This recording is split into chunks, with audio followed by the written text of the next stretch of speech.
नमस्कार, मैं लिथुमोंग चांग आपका स्वागत करता हूं हॉर्नबिल टीवी भारत पर। आइए खबरों पर नजर डालते हैं विस्तार से। 2024 के लोकसभा चुनाव में कांग्रेस ने दूसरे चरण के नामांकन की अंतिम तिथि से एक दिन पहले बुधवार रात को मथुरा सीट से अपना प्रत्याशी घोषित किया। पार्टी ने अपने महासचिव मुकेश धनगर पर विश्वास जताया है। साथ ही सीतापुर सीट पर भी अपना उम्मीदवार बदल दिया है।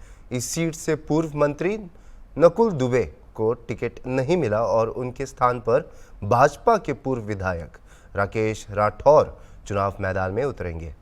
इन सभी मुद्दों पर हॉर्नबिल टीवी के संवाददाता निहाल पांडे ने उत्तर प्रदेश के पूर्व कैबिनेट मंत्री और कांग्रेस के वरिष्ठ नेता नकुल दुबे से विशेष बातचीत की। इस मामले पर हॉर्नबिल टीवी ने उत्तर प्रदेश के पूर्व मंत्री से की बातचीत। आइए देखते हैं। 2024 के लोकसभा चुनाव नज़दीक आ गए हैं। इसी को लेकर सभी पार्टियां अपने प्रत्याशी हैं वो लगातार घोषित कर रही हैं। इसी तमाम मुद्दे पर बातचीत करने के लिए हमारे साथ उत्तर प्रदेश के पूर्व मंत्री और वरिष्ठ नेता नकुल दुबे जी हैं। सर, आपका हॉर्नबिल टीवी में बहुत बहुत स्वागत। धन्यवाद आपको। सर, आपका टिकट सीतापुर से काट कर भाजपा के पूर्व विधायक राकेश राठौर को दे दिया गया, इस पर आप क्या कहेंगे? मुझे निर्देश मिला था वहाँ पर सीतापुर चुनाव लड़ने का। बाद में जो भी परिस्थितियाँ रही हूँ, केंद्रीय नेतृत्व ने प्रत्याशी परिवर्तित करने का निर्णय लिया और उन्होंने उस परिवर्तन दिशा में उनको टिकट दे दिया। अब चुनाव उनको लड़ना वहाँ से। 17 सीटों में से 14 सीटें कांग्रेस ने घोषित कर दी है। अभी 3 सीटें बची। क्या 3 सीटों में से कहीं उम्मीद है टिकट कहीं से लड़ेंगे आप? क्या नहीं, चुनाव नहीं लड़ेंगे कहीं से। चुनाव नहीं लड़ेंगे। और 3 सीटों में जैसे रायबरेली है, अमेठी है, एक सीट कोई और है, तो अपने कांग्रेस पार्टी हमारी हाईकमान वहाँ प्रत्याशी उतारेगी और हम लोग 17 सीटों पर पूरी ताकत से, पूरी दमखम से चुनाव। अमेठी और रायबरेली में अभी भी सस्पेंस बना हुआ है। कोई बहुत ज़्यादा सस्पेंस तो नहीं है, क्योंकि देखिए लड़ाई इस वक्त कौन लड़ेगा, कौन नहीं लड़ेगा, कौन जीतेगा, कौन सांसद बनेगा, कौन सांसद बनेगा, लड़ाई इस वक्त देश की है। इस देश को गुलामी की राह पर ले जाने से कौन रोक पाएगा?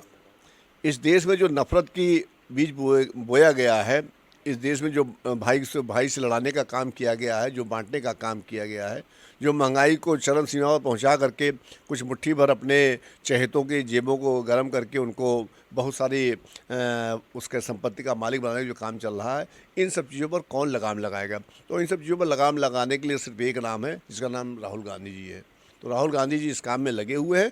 चुनाव होते रहते हैं और हमारे हिंदुस्तान की तो ये परिपाटी कि यहाँ रोज़ चुनाव होता है और मोदी जी का बस है तो वो 24 घंटा चुनाव ही कराते रहे, क्योंकि उनको 5 किलो राशन दे देना है, 2-2 हज़ार रुपया दे देना है। देश की जनता को कुछ और इसके अलावा कुछ मांगती है, लेकिन देश की जनता ने इस बार मन बना लिया है। 2024 में इनको सबक सिखाएगी और इनको दोबारा इनको वापस भेजने का काम करेगी। कांग्रेस ने मैनिफेस्टो जारी किया जिसमें कहा है कि युवाओं को 1-1 लाख रुपए रोजगार दिया जाएगा। इसको आप कैसे देखते हैं? जी हाँ, क्योंकि जो बेरोजगारी ये भारतीय जनता पार्टी ने इस देश में व्यापक पैमाने फैला दी है, जो आपने हर संस्था को बेच करके सब प्राइवेट उनको हाथों में दे दिया है। तो आज सबसे बड़ा यही जो चैलेंज है कि जो बच्चा ग्रेजुएट होकर के आ रहा है उसको अप्रेंटिसशिप के माध्यम से ये व्यवस्था दी जाए, ताकि वो अपने पैरों पर खड़ा हो सके और वो स्वाभिमान सम्मान जिसकी ज़िंदगी वो जीना चाहता है। क्योंकि जो अगर संविदा पर कोई बच्चा अगर रखा जाएगा तो संविदा पर काम करता रहेगा तो वो तलवार की धार पर चलेगा और उसका मान सम्मान स्वाभिमान सब मिट्टी में मिल जाएगा। इसी सब मद्देनज़र हमारी कांग्रेस पार्टी ने ये निर्णय लिया है और वास्तव में जो ये ऐतिहासिक निर्णय है ये स्वागत योग्य है। सर, तीसरी बार भाजपा सरकार फिर सरकार बनाने जा रही है, ऐसा भाजपा के लोग कह रहे हैं, पीएम मोदी खुद कह रहे हैं। एक इंडिया टुडे के कॉन्क्लेव हुआ था बीच में, उन्होंने कॉन्क्लेव में पीएम मोदी ने कहा था कि मैं 2029 की नहीं 2047 की तैयारी कर रहा हूँ। आप कैसे देखते हैं इसको? अब आम जनमानस में तो ये बात बैठी गई है कि शायद विश्व में सबसे ज़्यादा कर्जा हमारे देश पर आ गया है, लगभग 250 लाख करोड़ का। और कोरोना में जो मौतें हुई हैं, ऑक्सीजन की वजह से जो मौतें हुई हैं, महंगाई की जो दशा है, बेरोजगारी की जो दशा है, और इस देश में जो भाई भाई में लड़ाने का काम चल रहा है, तो अगर इन सब के आधार पर मोदी जी अपने आप को 2047 नहीं 3047 की बात करें तो उसमें कोई अतिशयोक्ति नहीं होगी। लेकिन वास्तव में आज हमारे हिंदुस्तान में हर तरह की समस्याओं ने अपना पैर पसार लिया है। डॉलर कहाँ पहुँच गया है, बातें आपसे क्या की गई थी, 15-15 लाख रुपए आपकी जेब में। तो अब जो मोदी की गारंटी है, अभी आप देखिएगा वैसे तो इनकी सरकार बन ही नहीं रही है दोबारा, लेकिन अगर कोई बात हो जाएगी तो कैसा वो गारंटी नहीं, वो तो जुमला था। तो आपने हम लोगों का मजाक बना दिया, हमारे इस देशवासियों का मजाक बना दिया, तो जनता इसको कदाप बर्दाश्त नहीं करेगी। 2024 में आपको मजबूत सबक सिखाने का काम करेगी। ये तो आप कह रहे हैं जुमला है, लेकिन भाजपा तो कह रही है इस बार 400 के पार आंकड़ा जाएगा। वो 4,000 पार का है ना, वो 400 पार का है कह रहे हैं, वो 4,000 पार का है, वो कहने तो है, और किसी के उस पर रोक है क्या? तो जब वो हेलीकॉप्टर से उतर करके रोड शो कर रहे हैं, अब तो हमने पहली बार सुना कि हेलीकॉप्टर से भी रोड शो हो जाया करता है, तो जो वो कह दें वही कम है। तो 400 के पार कहें नहीं, 500 के पार कहें नहीं, 600 पार कहें, 400 कैंडिडेट आगे क्या उनके? क्या मोदी जी ने हिंदुस्तान में 400 कैंडिडेट उतार दिए भारतीय जनता पार्टी से? अभी नहीं उतार पाए हैं, और हमको तो उतार भी नहीं पाएंगे। लेकिन यही कहना है कि हमारे जुमलों में कि अब पूर्ण विराम लगना चाहिए, और इस देश के आम नागरिकों को देखना चाहिए महंगाई की क्या स्थिति है, बेरोजगारी की क्या स्थिति है। बट 15-15 लाख करोड़ रुपए आप माफ़ कर रहे हैं उद्योगपतियों का, और हमारे नौजवानों को 7,000, 8,000, 10,000 की नौकरी पकड़ा करके आप अपने आप को बहुत ही वीरवान साबित करते हैं। तो इस देश के नागरिकों ने मन बना लिया है कि इस बार किसी भी कीमत पर हम भारतीय जनता पार्टी की सरकार को नहीं बनने देंगे, और राहुल गांधी जी के नेतृत्व में आगामी 2024 में सरकार बनाने का कार्य करेंगे। आप लोग की क्या तैयारी है? 2024 के लोकसभा चुनाव की तैयारी क्या है?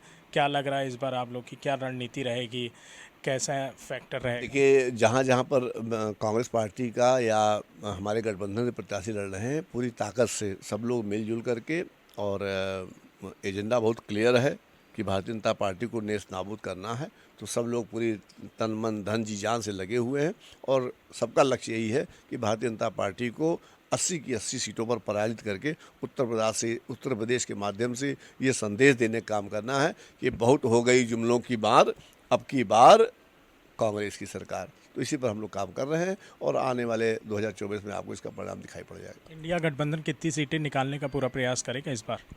इंडिया गठबंधन ने, अगर आप उत्तर प्रदेश की बात कर रहे हैं तो पूरे चुनाव की, और उत्तर प्रदेश की बात कर रहे हैं तो हम लोग यहाँ पर 65 प्लस रहने का पूरा प्रयास कर रहे हैं, और ईश्वर चाहेगा तो रहेंगे भी। और अन्य प्रदेशों में भी बहुत अच्छा परफॉर्मेंस चल रहा है। कई राज्यों में तो भारतीय जनता पार्टी एकदम हाशिए पर पहुँच चुके हैं, तो इसका परिणाम आपको दिखाई पड़ेगा, और आने वाले समय में कांग्रेस पार्टी निश्चित रूप से सत्ता में आने का कार्य करेगी। सवाल है, अरविंद केजरीवाल, संजय सिंह, लगातार इनके ऊपर शराब घोटाले को लेकर ईडी की कार्रवाई की जा रही, सीबीआई की कार्रवाई की जा रही है, और केजरीवाल गिरफ्तारी को लेकर आम आदमी पार्टी लगातार प्रोटेस्ट भी कर रही है। इसको आप कैसे देखते हैं?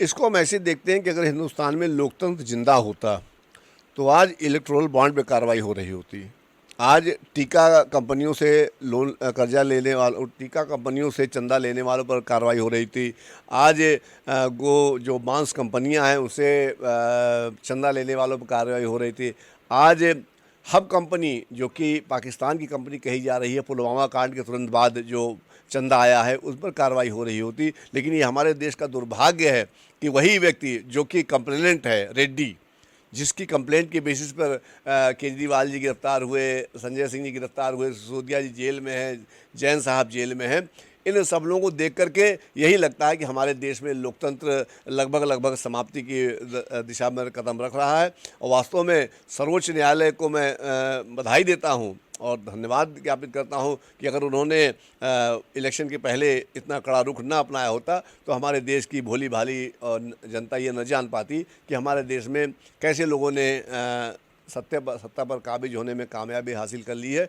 और वो लोग हासिल कर लिए हैं जो अंग्रेज़ों की लड़ाई, जब हिंदुस्तान की आज़ादी की लड़ाई चल रही थी तो वो अंग्रेज़ों के पीछे खड़े हुआ करते थे। आज वो लोग बहुत बड़े देशभक्त बने हुए हैं, बहुत बड़े राम भक्त बने हुए हैं। लेकिन सच्चाई यही है कि वो सिर्फ मनी और पैसा भक्त हैं और वो पैसों के लिए वो किसी भी स्तर पर जा सकते हैं और कोई भी निर्णय ले सकते हैं। इसलिए मैं आपके चैनल के माध्यम से जनमानस से अपील करूंगा, सच्चाई को देखिए, सच्चाई को परखिए, सच्चाई को समझिए और जहां सच दिखाई पड़े वहां पर वोट देने का काम करिए। जुमलों में कतई फंसने की आवश्यकता नहीं है। ये लोग देश को बर्बाद करने में कामयाबी हासिल कर रहे हैं, ये देश को बर्बाद करने में कामयाबी हासिल कर रहे हैं। इनको अपने मंसूबों में कामयाब कदापि मत होने दीजिए। हिंदुस्तान की साख को, हिंदुस्तान की अस्मिता को बचाने का कार्य करिए। ये थे हमारे साथ बातचीत करने के लिए उत्तर प्रदेश के पूर्व कैबिनेट मंत्री और वरिष्ठ नेता नकुल दुबे जी। इनका साफ तौर पर कहना है कि बीजेपी सरकार लगातार जुमलों की सरकार है और अब देखना होगा कि 2024 के लोकसभा चुनाव में इंडिया गठबंधन कितनी सीटें निकालती है। वीडियो जर्नलिस्ट विजय के साथ निहाल पांडे, हॉर्नबिल टीवी, लखनऊ। 2024 के लोकसभा चुनावों के तैयारियों के बीच प्रधानमंत्री नरेंद्र मोदी का कल बस्तर आगमन हो रहा है। प्रधानमंत्री के बस्तर प्रवास को देखते हुए बस्तर के छोटे आमाबाल गांव में आयोजित आम सभा स्थल पर सुरक्षा का व्यापक इंतजाम किया गया है और वहीं भाजपा संगठन के पदाधिकारियों द्वारा बड़ी संख्या में भीड़ जुटाने की कोशिश की जा रही है। प्रधानमंत्री नरेंद्र मोदी प्रथम चरण के लोकसभा चुनाव संपन्न होने जा रहे बस्तर लोकसभा के भाजपा प्रत्याशी महेश कश्यप के पक्ष में वोट डालने को लेकर बस्तर के मतदाताओं से अपील करेंगे। प्रधानमंत्री के लोकसभा चुनाव के दौरान प्रथम बस्तर आगमन को लेकर भाजपाइयों में काफी उत्साह देखा जा रहा है। आयोजित चुनावी आम सभा स्थल पर लगभग तैयारियां की गई है।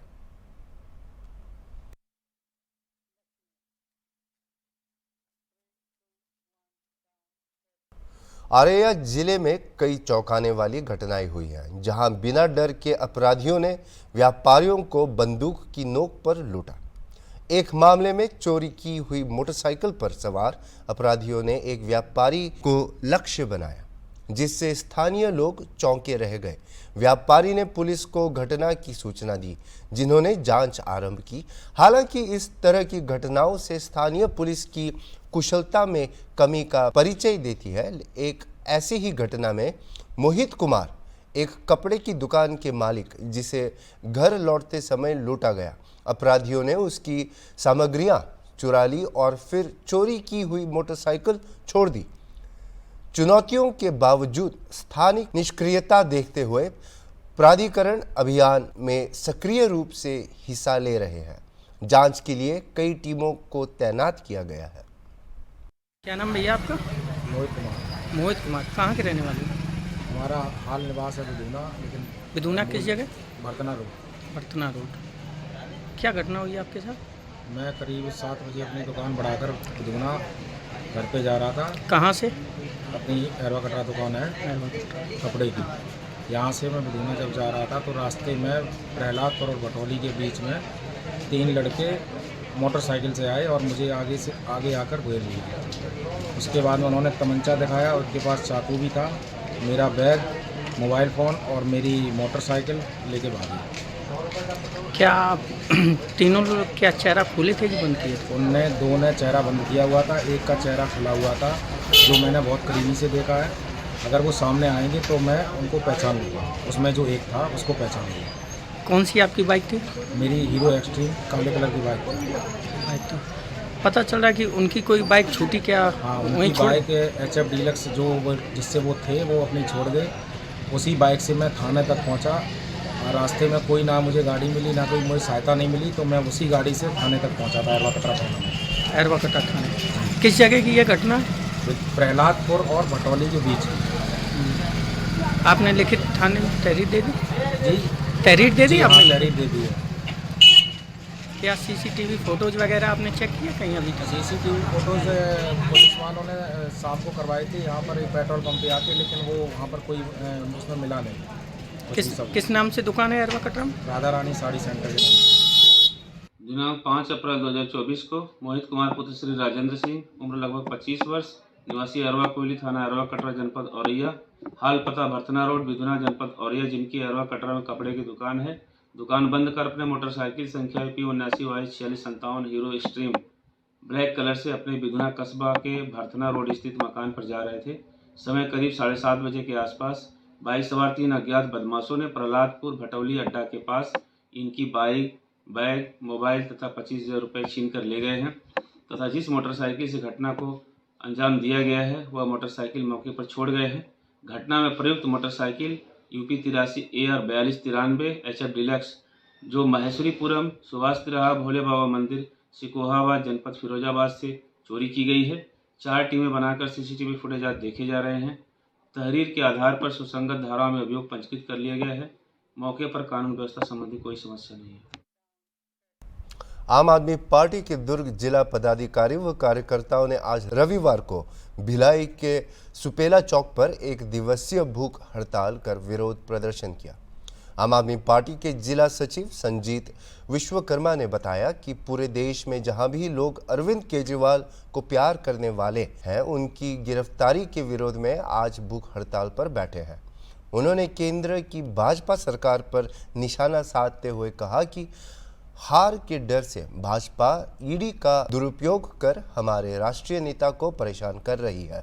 अरविंद केजरीवाल को बिना किसी आरोप के गिरफ्तार करके रखा है, जिसके विरोध में आज देश भर में आम आदमी पार्टी ने भूख हड़ताल किया है। लड़ेंगे, जेल के ताले टूटेंगे, जेल के ताले टूटेंगे, जेल के ताले टूटेंगे, भ्रष्टाचार का एक ही काम, भ्रष्टाचार का एक ही काम, जेल के ताले टूटेंगे, जेल के ताले टूटेंगे। आज पिछले 10 सालों से जो हम लोग लोकतंत्र की लगातार हत्या हम लोग देख रहे हैं, आज ये उसी का परिणाम है कि आज हमें यहाँ पर उपवास में बैठना पड़ रहा है। हमारे राष्ट्रीय नेता को एक न्याय दिलाने के लिए हम उनके समर्थन में आज पूरे देश भर की जनता कहीं ना कहीं हर जगह पर उपवास में बैठी हुई है। आज ये दर्शाता है कि लोकतंत्र कहीं ना कहीं खत्म होने जा रहा है। मोदी जी ईडी के बल पर लगातार लोगों को प्रताड़ित कर रहे हैं। जो लोग जिनसे उन्हें डर लगता है उन्हें जेल में डाल रहे हैं, और मोदी जी को अगर ये लगता है कि ईडी के सहारे अगर वो इन लोकतंत्र का चुनाव जीत सकते हैं, इस त्यौहार को वो अकेले मना सकते हैं कि ये उनकी गलतफहमी है। उनकी गलतफहमी जल्द ही इस वर्ष दूर हो जाएगी। तो कैसे देख रहे हैं? अभी लगातार बात हो रही है जैसे अभी संजय सिंह को जमानत मिली है, कब तक उम्मीद है कि केजरीवाल जी को जमानत मिलेगी? ये बहुत ही जल्द जमानत सभी को मिल जाएगी। और रही बात की आज तक जैसा कि हर पत्रकार साथी लोग ये सवाल किया करते थे कि भाई आपके नेता तो जेल में है, उनके ऊपर आरोप लगा है। हमारे खिलाफ तो आज तक कोई प्रमाण नहीं मिले, लेकिन आप देखने वाली और चौंकाने वाली बात यह है कि इलेक्टोरल बॉन्ड का खुलासा जब से हुआ है, सीधे प्रमाणित हो गया कि बीजेपी है जो कि शराब के नीति में जिसने कि भरपूर पैसा लिया, 60 करोड़ रुपए का लगभग हिसाब किताब उनके खाते में सीधे पैसा दिया गया। अब इतना बड़ा प्रमाण होने के बावजूद भी ईडी अगर कार्रवाई बीजेपी पर नहीं करती है, इसका मतलब आप समझ लीजिए कि लोकतंत्र अब नहीं बचा। और अब इस लोकतंत्र को बचाने के लिए आम आदमी पार्टी हर स्तर पर हर जगह अपना प्रयास करेगी और बिल्कुल लोगों तक अपना संदेश पहुंचाएगी। अभी तक किस प्रकार के प्रमाण उनको मिले हैं जिस आधार पर ईडी कार्रवाई कर रही है? देखिए, आम आदमी पार्टी के किसी भी नेता के खिलाफ आज तक कोई भी प्रमाण, यहाँ तक 1 रुपये तक किसी के घर से नहीं बरामद हुए। लेकिन मैंने जैसा कि आपसे बताया कि बीजेपी के खाते में जो शरद चंद्र रेड्डी जो कि आज प्रमुख गवाह बना हुआ है, अगर आप ये बात सोच कर देखिए कि अगर प्रमुख गवाह बनने से या फिर आम आदमी पार्टी कहीं डरती कि हाँ हमें भ्रष्टाचार के खिलाफ नहीं लड़ना है, तो हमारे मनीष सिसोदिया जी और सत्येंद्र जैन जी भी केजरीवाल जी के खिलाफ बयान देके वो भी प्रमुख गवाह बनते हैं और वो बीजेपी में शामिल होकर पलट जाते हैं। सीधा प्रमाण है कि आज भारतीय जनता पार्टी से कोई नहीं डरता है, तो वो आम आदमी पार्टी है। आम आदमी पार्टी मुंह तोड़कर जवाब देगी और इस बार लोकतंत्र को बचाने के लिए निश्चित ही जितने भी बेहतरीन कदम हो सकते हैं आम आदमी पार्टी के कार्यकर्ताओं द्वारा उठाएंगे। अपना परिचय दे देंगे। मैं सचिव जिला सचिव आम आदमी पार्टी। सिंधी समाज भगवान झूलेलाल के अवतरण दिवस के अवसर पर 2 दिव्य कार्यक्रम 9 व 10 अप्रैल को आयोजित हो रहा है, जिसे देखते हुए सिंधी समाज के द्वारा 2 दिन पहले से ही यह कार्यक्रम मनाया जा रहा है। महिला अध्यक्ष ने जानकारी दी कि झूलेलाल महोत्सव का कार्यक्रम व्यापार विहार से स्कूटी रैली निकालकर मैग्नेटो मॉल होते हुए शहर भ्रमण किया जाएगा। सिंधी समाज द्वारा भगवान श्री राम, जानकी सहित वरुण देव की झांकी भी निकल गई, जिसमें सिंधी समाज के महिला एवं पुरुष शामिल हुए। ये आज हमारी स्कूटर रैली है महिलाओं की, जो हम अपनी पूरे पंचायत के बड़े भाइयों के साथ मिलके मना रहे हैं। हमारे इष्ट देव श्री झूलेलाल साईं जी के जन्म अवतरण दिवस को हम 5-6 दिन पहले से ही इसको उत्सव के रूप में मनाते हैं।